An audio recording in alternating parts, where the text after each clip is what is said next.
사도행전 1장 1절에서 5절까지 말씀, 오늘 2절까지만 봉독하겠습니다. 2절까지만 봉독하겠습니다.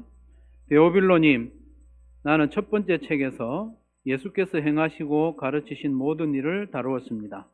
거기에 나는 예수께서 활동을 시작하신 때로부터 그가 택하신 사도들에게 성령을 통하여 지시를 내리시고 하늘로 올라가신 날까지 하신 모든 일을 기록했습니다.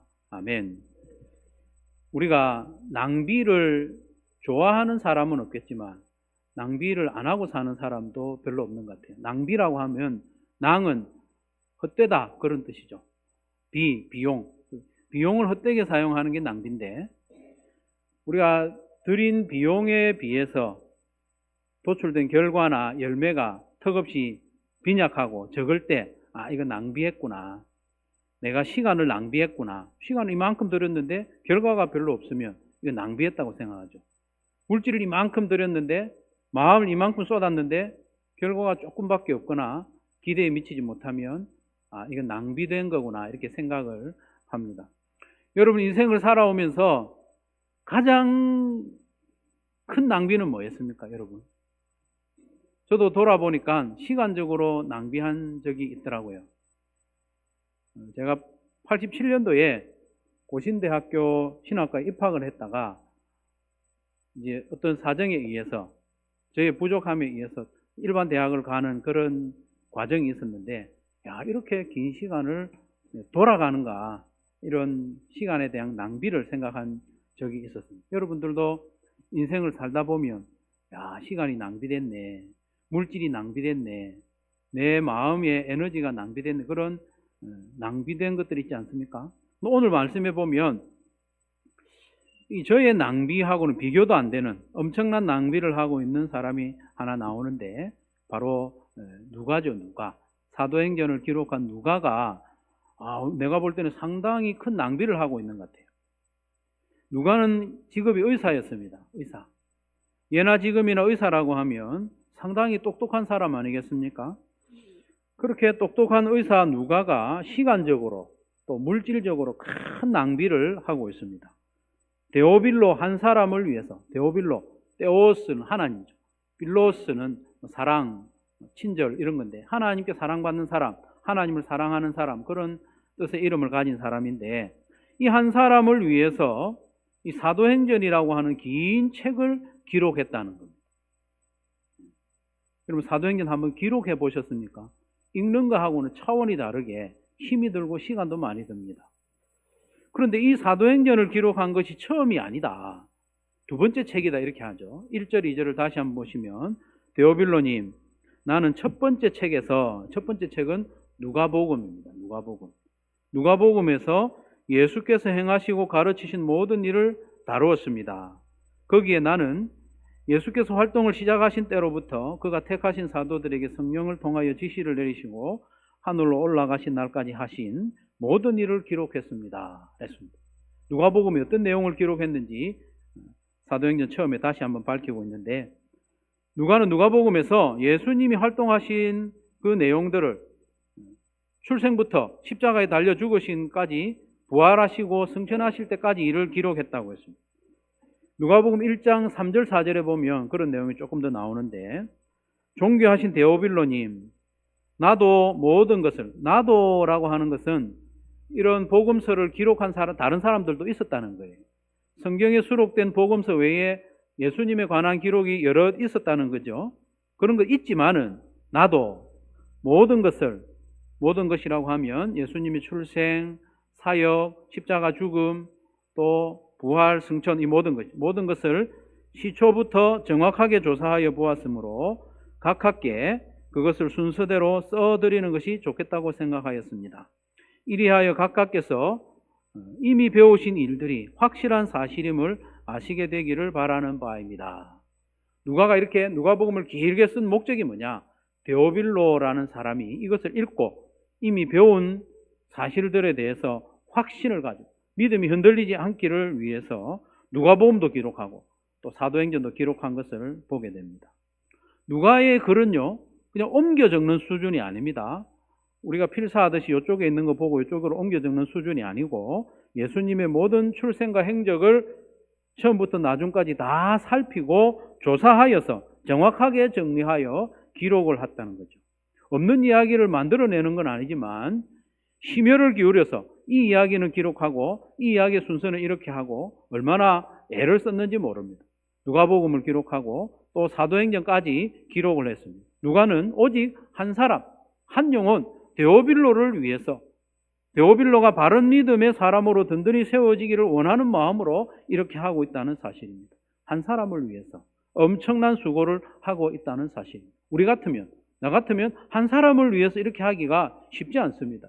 여러 사람을 위해서라면 기꺼이 하겠지만 한 사람을 위해서, 이 한 사람이 믿음 위에 바로 서게 하기 위해서 많은 시간을 들이고 많은 물질을 들이고 많은 에너지를 들여서 헌신하기란 쉽지 않은데 누가는 그렇게 했다는 겁니다. 누가복음 24장이죠. 사도행전 28장이죠. 이 둘을 합치면 신약 성경 전체의 4분의 1을 넘습니다. 신약 성경 전체에서 4분의 1을 넘는 것을 직접 기록을 한 거예요. 요즘처럼 좋은 필기구가 있는 게 아닙니다. 글자 한두 글자 쓰면 다시 잉크를 찍어서 또 써야 되고 이런 번거로운 일이죠. 시간도 많이 걸립니다. 필사를 해보신 분은 알겠지만 신약 성경 4분의 1을 기록하는 것은 너무나도 힘든 일입니다. 어쩌면 1년 정도 걸릴 수도 있습니다. 했다가 안 했다가. 많은 시간이 소요될 뿐만 아니라 경제적으로도 엄청난 비용을 들여야 하는 일입니다. 요즘처럼 종이가 있는 시대가 아니죠. 양피지 같은 데다가 글을 써야 되는 양피지 가격이 엄청나게 비쌉니다. 15세기의 가격으로 봐도요, 양피지로 기록한 성경 한 부 값이 신학교 교수들의 1년 연봉으로 계산이 된다는 거예요. 성경 한 권이 1년 연봉입니다. 500년 전에 그랬다면 2000년 전에는 그 가격이 얼마나 더 비쌌겠는가 하는 거죠. 그래서 복음서 한 권을 양피지에 기록하려면 집 한 채 값이 든다는 말이 괜한 소리가 아닌 거예요. 누가는 복음서 중에서도 가장 분량이 많은 누가복음, 그리고 그의 버금가는 사도행전을 한 사람을 위해서 기록했으니 한 사람을 위해서 집 두 채 값을 기꺼이 드린 거예요. 참 큰 낭비를 한 것 같지 않습니까? 한 사람 데오빌로를 위해서. 만약에 예수님의 제자들이, 아직 철들기 전에 예수님의 제자들이 그 옆에 있었다면 누가를 호되게 야단쳤지 않겠습니까? 야, 이 사람아, 정신이 있는 거가 없는 거가. 한 사람을 위해서 이렇게 돈을 많이 쓰다니, 낭비하다니, 제정신이 아니군. 혼이 났지 않겠습니까? 하지만 누가가 한 일은 결코 낭비가 아니었습니다. 낭비가 아니었어요. 한 영혼 데오빌로가 복음을 제대로 듣고 그 믿음 위에 든든히 섰기 때문에, 한 사람이, 한 영혼이 믿음 위에 든든히 선다면 집 두 채도 아깝지 않다는 거예요. 한 영혼 데오빌로가 성령의 능력으로 복음이 힘차게 전파되는 사도행전 내용을 보고 자기도 복음 전파의 대열에 동참한 것은 결코 낭비가 아니라는 거예요. 한 영혼이 예수님을 믿는 과정에 조금이라도 도움이 되고 그 한 영혼이 예수님을 닮아가는 일에 조금이라도 내가 도움이 된다면 이 누가의 수고와 누가의 재정 지출이 결코 낭비가 아니었다는 것을 우리가 마음에 꼭 새길 수 있기를 바랍니다. 그런 의미에서라면 우리가 얼마든지 낭비를 해야 되겠다 싶습니다. 고급 인력인 누가가 오랜 세월에 걸쳐서 많은 에너지와 경비를 들여서 이 일을 했지만 이 데오빌로 한 영혼이 주님 앞에 바로 서고 복음 전파하는 일에 대열에 동참한 이 일로 보면 이것이 결코 낭비가 아니었다. 저도 목사로서 섬기다 보면 가장 보람 있는 때가 언제냐?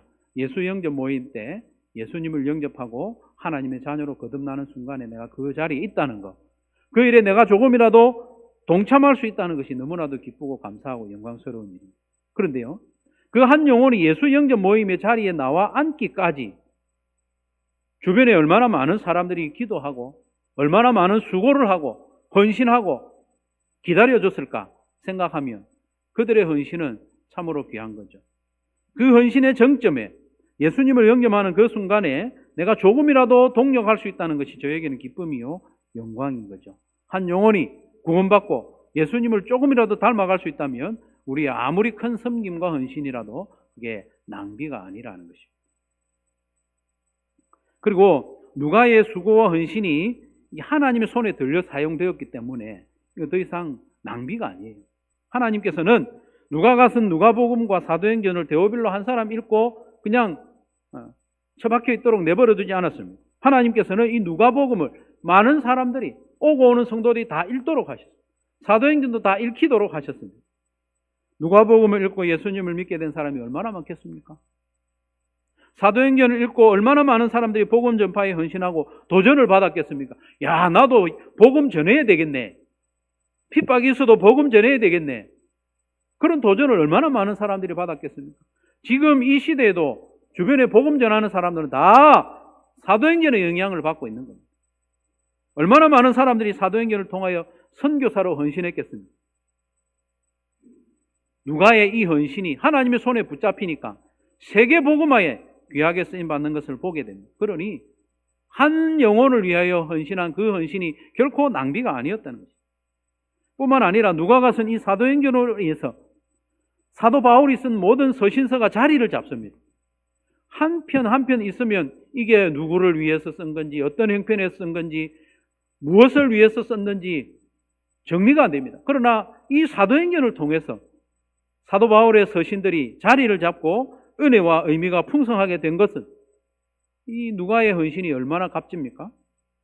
또한 사도행전을 통하여서 복음 전파의 이 과정이 역사적인 사실임이 증거되고 있습니다. 이 사도행전을 통하여서 모든 이 전도의 과정에 있는 세워진 교회라든지 기념물이라든지 이런 것들이 다 증거가 되고 있습니다.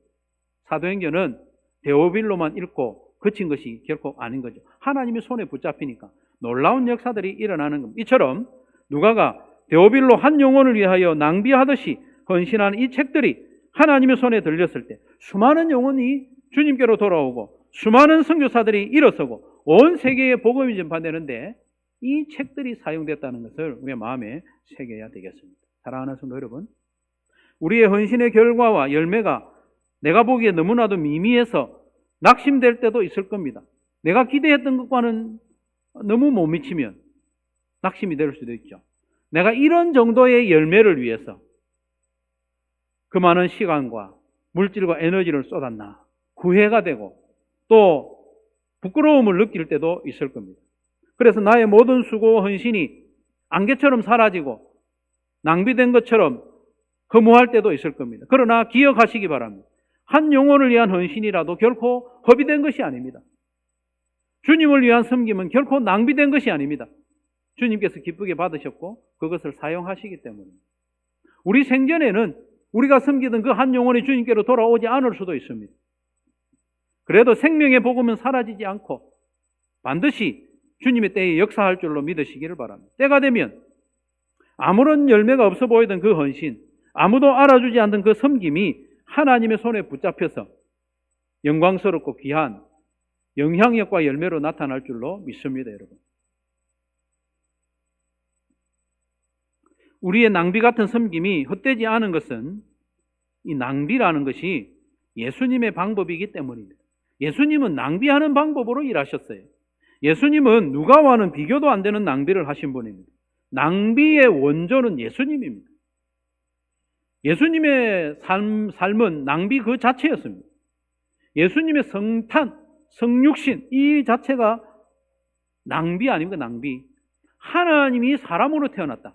그것도 죄인들을 구원하기 위해서, 나 같은 죄인을 살리기 위해서 예수님이 사람으로 나시고 십자가에서 목숨을 내주셨다. 이보다 더 큰 낭비가 어디 있습니까? 누가의 낭비는 비교가 안 됩니다. 예수님이 죄인들을 구원하고자 사람이 되신 사건은 미증류의 낭비입니다. 누가복음 15장에도 보면요, 예수님은 자기를 잃어버린 한 마리 양을 찾는 목자에 비유했습니다. 나는 의인을 위하여 온 게 아니고 죄인을 구원하러 왔다. 병든 사람을 구원하러 왔다 말씀하시죠. 어떤 목자에게 양 100마리가 있는데 그 중에 한 마리를 잃어버렸을 때 목자는 99마리의 양을 들에 두고 잃어버린 한 마리 양을 찾으러 들을 헤매는데 1시간, 2시간, 한나절만 한 게 아니고 그 잃어버린 양을 찾을 때까지 돌아다니는 거예요. 이건 지혜로운 목자의 모습이 아닙니다. 99마리를 위험에 빠뜨리는 어리석은 일이죠. 낭비의 일입니다. 여러분이 한 마리 양을 잃어버렸다면 99마리를 놔두고 돌아다니겠습니까? 잠시 그 주변은 돌아다닐 수 있겠죠. 그러나 이 잃어버린 양을 찾을 때까지 찾아다니는 것은 오히려 어리석은 모습입니다. 그러나 예수님은 내가 이런 목자와 같다 말씀하시는, 예수님은 어리석음으로 우리에게 오셨고 낭비하는 모습으로 우리를 찾아오신 겁니다. 우리 예수님은 한 영혼에 집중하는 분입니다. 한 영혼에 집중하는 분입니다. 무리로 있을 때만 예수님이 신경 쓰는 분이 아닙니다. 한 영혼을 집중하는 분입니다. 예수님이 십자가를 지는 동안에도 한 영혼 한 영혼에게 눈을 마주치고 그 영혼에게 집중하는 모습을 우리에게 보여주시지 않습니까? 예수님이 공회에서 재판을 받을 때, 채찍을 맞을 때도 그 순간에도 한 영혼 베드로를 쳐다봐 주셨습니다. 베드로를 쳐다봐 주심으로 그와 눈을 마주치고 그의 마음을 깨우쳐 주시는 예수님입니다. 십자가에 달려 죽어가면서도 옆에 달린 한 강도를 깊이 만나 주셨지 않습니까? 예수님도 지금 십자가에 달렸기 때문에 그 고통이 견딜 수 없는 고통입니다. 그럼에도 불구하고 주변의 모든 사람들이 예수님을 향하여 조롱하고 고함 지르고 난장판 가운데 있으면서도 예수님은 그 한편 강도를 주목해 주셨어요. 그 강도가 하는 말을 귀담아 들으시고 그에게 구원을 선포해 주셨습니다. 내가 진정으로 너에게 말한다. 너는 오늘 나와 함께 낙원에 있을 것이다. 예수님도 고통 중에 있습니다. 난장판 중에 있습니다. 소리도 잘 안 들립니다. 그럼에도 불구하고 그의 신음소리를 들었습니다. 주여, 오늘 당신의 나라에 임할 때 나를 기억해 주십시오. 부활하신 이후에도 자기를 믿지 못하던 도마 한 사람을 위해서 다시 나타나 주신 예수님입니다. 멀리 갈릴리에 가서 많은 제자들이 있지만 베드로 한 사람을 깊이 만나 주셨지 않습니까? 다른 제자들은 없는 듯이 베드로에게 집중해 주셨어요. 네가 나를 사랑하느냐? 네가 이 사람들보다 나를 사랑하느냐? 3번 물으시고 베드로 한 사람을 회복시키기 위해서 갈릴리까지 가신 우리 예수님입니다. 이렇듯 우리 예수님은 많은 사람들 가운데서도 언제나 한 영혼에게 집중해 주셔서 그와 눈을 마주칩니다. 그의 마음을 만져주시고 그의 말을 들어주시고 그에게 온전히 집중해 주셨습니다. 그래서 그 당사자들은 마치 예수님과 1대1로 대하는 것처럼 느꼈습니다. 사랑하는 성도 여러분, 우리의 눈도 한 영혼에게 집중합시다. 우리의 마음도 한 영혼에게 집중합시다. 부득이 여러 사람을 한꺼번에 대해야 될 수도 있죠. 지금 저의 상황이 그렇습니다. 저의 상황이 여러 사람을 대상으로 설교를 해야 하지만 저도 한 사람 한 사람을 대하는 것처럼 말씀을 전하고자 합니다. 우리가 다 그런 노력을 해야 합니다. 여러 명의 사람을 대할 때도 무리로 대하지 말고 한 사람 한 사람을 영혼을 대하듯이 대하는 저와 여러분 되시기를 바랍니다. 한 영혼 한 영혼을 인격적으로 대하고 그를 위하여 수고하고 그를 위하여 낭비를 아끼지 않는 저와 여러분 되시기를 바랍니다. 시간을 낭비해야 됩니다. 한 사람을 위해서 시간을 내야 됩니다. 한 사람을 위해서라도 물질을 내야 됩니다. 한 사람을 위해서라도 마음을 쏟아서 예수님을 닮아갑시다. 누가가 데오빌로를 위해서 그렇게 했던 것처럼 예수님이 죄인을 위해서 자기를 낭비하고 내어주신 것처럼 예수님이 한 영혼에게 집중하고 그 이야기를 들어주고 그에게 말씀하셨던 것처럼 우리도 한 영혼에 집중하고 그의 이름을 불러주며 섬기는 저와 여러분 되시기를 바랍니다. 많이 있으면 내가 힘내가지고 신이 나서 하고 한두 사람 있으면 힘 빠지고 그건 예수님의 모습이 아니라는 겁니다. 시카고의 한 교회에서 주일학교 교사로 헌신한 한 젊은이가 있었습니다. 그래서 담당 교육자가 2명의 어린이를 그 반에 배치를 해주었습니다. 2명의 어린이를 데리고 교사로 섬겼는데 한 몇 주 지나고 나니까 나 이제 교사 못하겠어요. 그러는 거예요.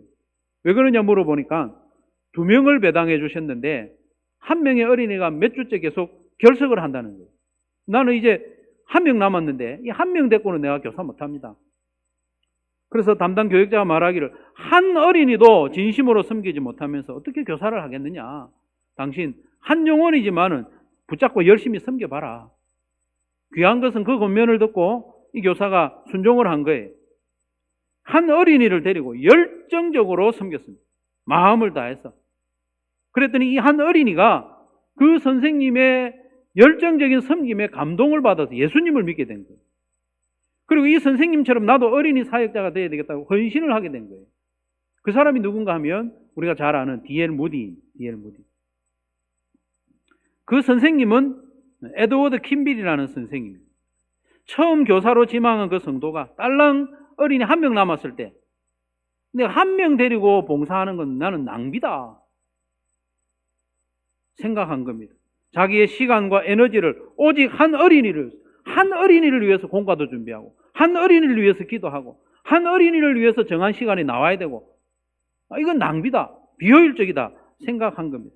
그러나 기꺼이 한 어린이를 위하여서 자기의 시간과 열정을 낭비하듯 쏟아부었을 때 D.L. 무디는 초등학교 5학년밖에 나오지 못한 참 볼품없는 아이였습니다. 구두순선을 하고 주목받지 못하고 장래가 없는 그런 아이였는데 예수님을 믿게 되고, 이 에드워드 킴빌 선생님, 그 선생님과는 비교가 안 되는 어린이 사역자가 되고, 한 시대를 감당하는 복음 전도자가 세계적인 복음 전도가 되지 않았습니까? 누가 에드워드 킴빌 선생님의 섬김을 낭비라고 하겠습니까? 한 사람 데리고 하는 거, 그건 낭비라고 할 수 없습니다. D.L. 무디가 위대한 사역자가 되지 않았다 하더라도 한 사람이 예수님을 믿었다 하면 그건 결코 낭비가 아닙니다. 심지어 한 명 남은 어린이조차도 떠나가거나 예수님을 결국 믿지 않았다고 해도 그 섬김은 낭비된 게 아닙니다. 그 섬김을 하나님께서 기쁘게 받으셨어요. 주변에 많은 사람들이 한 명 데리고 애쓰는 그 모습으로 도전받고 힘을 얻었을 거기 때문에 그 섬김은 낭비가 아닌 거죠. 주를 위한 섬김에는 낭비가 없음을 믿으시기를 바랍니다. 한 영혼을 위한 섬김도 낭비가 아닙니다. 예수님께서 자기 자신을 낭비하여 우리를 구원하시고 하나님의 자녀가 되게 하셨으니 우리가 예수님을 본받아서 한 영혼을 위하여 섬기는 것이 어찌 낭비가 되겠습니까? 한 영혼을 위하여 시간을 낭비하고, 한 영혼을 위하여 물질을 쓰고, 마음 아파하고, 눈물 흘리고, 애를 쓰고, 그렇게 하는 결코 낭비가 아닙니다. 그렇게 해서라도 한 영혼이 예수님 믿는데 조금이라도 도움이 된다면 얼마나 복된 일입니까? 한 영혼이 예수님을 닮아가는데 조금이라도 도움이 된다면 결코 낭비가 아닌 거죠. 아니, 그 한 영혼마저 구원에 이르지 못하더라도 낭비가 아닙니다. 내가 하나님께 헌신하였기 때문에, 복음을 위하여 섬겼기 때문에, 낭비하듯 섬기는 그 일로 주변의 사람들에게 위로가 되고 격려가 된다면 그게 어떻게 낭비가 되겠습니까? 무엇보다도 한 영혼을 섬기는 예수님의 모습을 한층 닮아졌기 때문에 그건 결코 낭비가 아닙니다. 예수님 닮는 것보다 더 복된 일이 없고 더 가치 있는 일이 없기 때문에, 사랑하는 성도 여러분, 한 영혼을 위하여 많은 사람이 아니라도 한 영혼이라도 마음에 품고 시간과 물질과 에너지와 내 모든 것을 낭비하듯이 섬겨서 주님을 섬기고 예수님을 닮아가는 저와 여러분 되시기를 주님의 이름으로 축원합니다.